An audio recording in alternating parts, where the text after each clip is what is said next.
Hello students, I hope you are all doing good. तो recently काफ़ी discussion देखी गई रिगार्डिंग न्यूक्लियर कंट्री। क्या ईरान ने रिसेंटली न्यूक्लियर टेस्ट कंडक्ट किया? हम इसको पूरे को समझेंगे। तीन हमारे बेसिक एजेंडाज होंगे।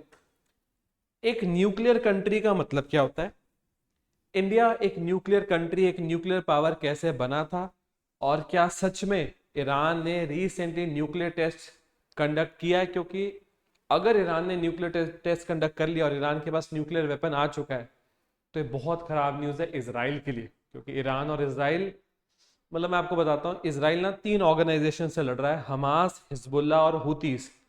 तीनों को ही सपोर्ट करने का इल्जाम है ईरान के ऊपर। अगर ईरान के पास एक न्यूक्लियर वेपन है तो इसराइल, अमेरिका और वर्ल्ड पीस के लिए एक बहुत ही खराब बात है। हम यहाँ पर एक पूरे टाइमलाइन के थ्रू समझने की कोशिश करेंगे कि ये तीनों चीजें असल में इनका मतलब क्या है। ठीक है, ठीक है। तो सबसे पहले हम बात करते हैं न्यूक्लियर का मतलब क्या। देखो, ये सब ना एटम्स उसके न्यूक्लियर स्टेट में हो रहा है, तो आंखों से तो आप इसको देख ही नहीं सकते। दो तरह के न्यूक्लियर रिएक्शन होते हैं, फ्यूजन और फिजन। फ्यूजन में चीज जुड़ती है, फिजन में चीज टूटती है। हम लोग जिस न्यूक्लियर साइंस की बात प्लैनेट अर्थ पे करते हैं, उसमें फिजन होता है, चीज का टूटना। क्या किसी भी चीज में nuclear energy, nuclear reactions conduct करवाए जा सकते हैं? देखो, अगर आप आओगे ना इस लाइन में, थोरियम, यूरेनियम, प्लूटोनियम, ये वो एलिमेंट्स की लाइन है, ये पीरियोडिक टेबल है, ये वो एलिमेंट्स की लाइन है जिसको ज्यादातर यूज किया जाता है, स्पेसिफिकली यूरेनियम। तो जो कुछ हो रहा है वो बहुत ही स्मॉल साइज, मतलब साइज स्मॉल होगा, एनर्जी स्मॉल बिल्कुल नहीं है, बहुत ही स्मॉल साइज पे हो रहा है, स्केल बहुत बड़ा है। और ये सब जो हो रहा है इसको हम आंखों से नहीं देख सकते, ये न्यूक्लियर लेवल पर है। आपने न्यूक्लियस वगैरह तो पढ़ा, ये एटम न्यूक्लियस, ठीक है, ठीक है।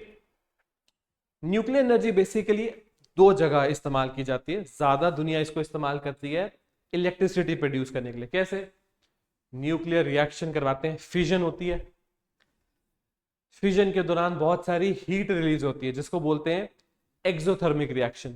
हीट से पानी को स्टीम में कन्वर्ट कर लेते हैं, स्टीम का प्रेशर बढ़ाते हैं, बहुत ही हाई प्रेशर पे स्टीम को टरबाइन में मारते हैं, टरबाइन में रोटेशंस देखी जाती हैं, टरबाइन में रोटेशंस के दौरान एक डायनेमो होता है जो रोटेशनल एनर्जी को इलेक्ट्रिक एनर्जी में कन्वर्ट करता है, बिजली बन जाती है। ये क्या होता है, जब स्टीम को यूज कर लिया उसके बाद स्टीम को ऐसे एटमॉस्फेयर में छोड़ देते ताकि वो आराम से ठंडी हो जाए। Nuclear energy, nuclear power, nuclear electricity. दूसरा होता है न्यूक्लियर बॉम्ब। तो ये जो हम न्यूक्लियर एनर्जी के बारे में हमने अभी देखा ना, ये फिजन, अभी इससे आप इलेक्ट्रिसिटी भी बना सकते हो, बॉम्ब भी बना सकते हो। बॉम्ब बनाने के लिए जो यूरेनियम है वो थोड़ा ज्यादा एनरिच, मतलब आप बोल सकते हो ज्यादा प्योर चाहिए। इलेक्ट्रिसिटी बनाने के लिए थोड़ा सा कम एनरिच या थोड़ा सा कम प्योर चलेगा। तो बस इसी बेसिस पे चेक किया जाता है कौन सी कंट्री कितना प्योर यूरेनियम बना रही है। अगर कोई बहुत ज्यादा प्योर बना रहा है मतलब वो बॉम्ब के लिए बना रहा है, अगर कोई कम एनरिच, कम प्योर बना रहा है मतलब इलेक्ट्रिसिटी के लिए बना रहा है। इसी बेसिस पे चेक किया जाता है, ठीक है, ठीक है। अब ये यूरेनियम की एनरिचमेंट या इसकी प्योरिटी कैसे डिसाइड की जाती है? देखो, उसके लिए ना अब फिर से थोड़ा सा टेक्निकल होना पड़ेगा। एक इक्विपमेंट आता है, इसको बोलते हैं सेंट्रीफ्यूज। आपने वो सेंट्रीफ्यूगल फोर्स सुनी होगी, चीज ऐसे गोल घूमती है, बाहर को लगती है, बस।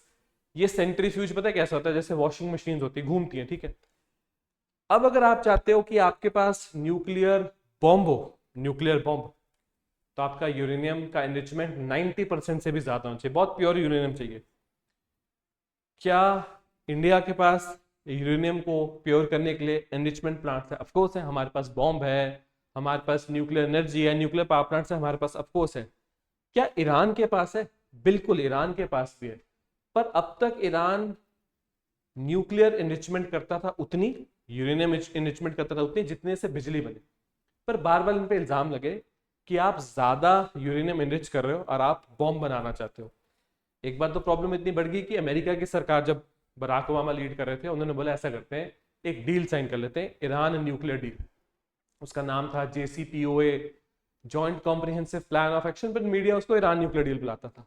मतलब ईरान और यूएसए के बीच में एक डील होगी, अगर ईरान वेपन्स ग्रेड यूरेनियम नहीं बनाता तो यूएस ईरान पे सैंक्शन नहीं लगाएगा, ईरान अपना कच्चा तेल बेचे, ट्रेड करे आराम से। ओबामा की साइन डील ट्रंप ने आकर खत्म कर दी, ईरान के ऊपर फिर से सैंक्शन लगी और तब से ईरान न्यूक्लियर में क्या कर रहा है किसी को बहुत आइडिया नहीं है। जब से वॉर ज्यादा खराब हुई है इजराइल हमास वाली, तब से तो ईरान और ही प्रेशर में आ गया। तो इसलिए ये स्पेकुलेशन बहुत ज्यादा है कि क्या ईरान न्यूक्लियर टेस्ट करने के लिए रेडी है, क्या उसने न्यूक्लियर टेस्ट कर लिया। अभी क्यों कर लिया मैं आपको अभी भी हमने ये डिस्कस नहीं किया, ये मैं आपको अभी बताता हूं। दुनिया में ना इस टाइम पे सिर्फ 9 कंट्रीज के पास न्यूक्लियर वेपन्स है।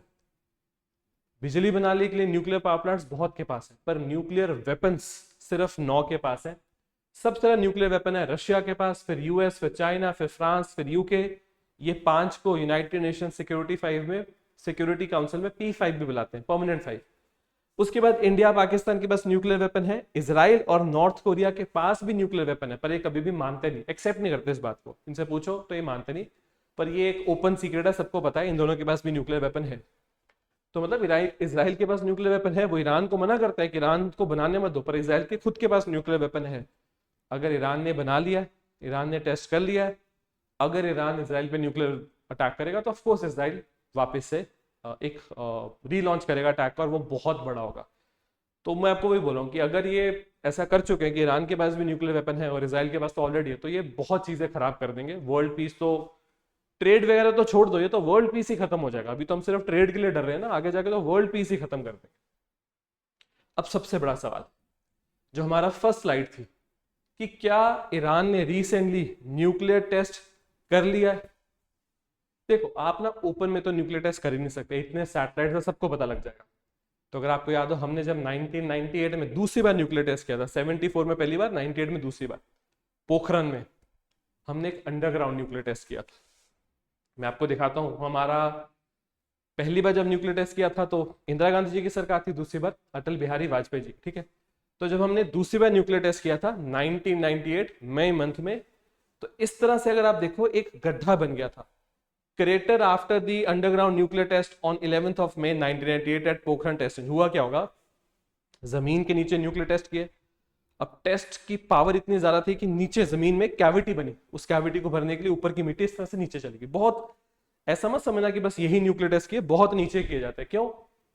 ताकि सैटेलाइट से छुपा जा सके, और ताकि जो बॉम्ब है, जो न्यूक्लियर बॉम्ब है, उसकी एनर्जी बहुत ज्यादा ना बढ़ जाए और उसकी रेडिएशन बाहर ना जाए। ये सब रीजन होते हैं आप अंडरग्राउंड न्यूक्लियर टेस्ट करते हो। अब फाइनल सवाल, ईरान पे क्यों आज से 2 दिन पहले इल्जाम लग गया कि इन्होंने न्यूक्लियर टेस्ट किया? क्यों? वहां पर ना एक अर्थक्वेक देखा गया, ऑलमोस्ट 4.5 रिक्टर स्केल का। अब बहुत सारे लोगों का मानना है कि ये अर्थक्वेक ना नेचुरल नहीं था, मैन मेड था। क्यों आया होगा? ये आया होगा एक न्यूक्लियर टेस्ट की वजह से। क्या न्यूक्लियर टेस्ट की वजह से अर्थक्वेक जनरेट हो सकता है? ऑफ कोर्स, बिल्कुल हो सकता है। ये वो बहुत बड़ा रीजन है जिसकी वजह से काफी डिस्कशन हो रही है कि शायद ईरान ने एक न्यूक्लियर टेस्ट कर लिया, ठीक है। अब ये एक बहुत बड़ी चीज अपने आप में, क्योंकि अगर ये न्यूक्लियर टेस्ट हो चुका है, ईरान के पास न्यूक्लियर वेपन आ चुका है, तो अब ईरान बोलेगा इजराइल को कि अब तो हम इक्वल है, अब अगर तुमने हम पे कोई अटैक किया तो हम तुम पे सीधे न्यूक्लियर अटैक कर देंगे।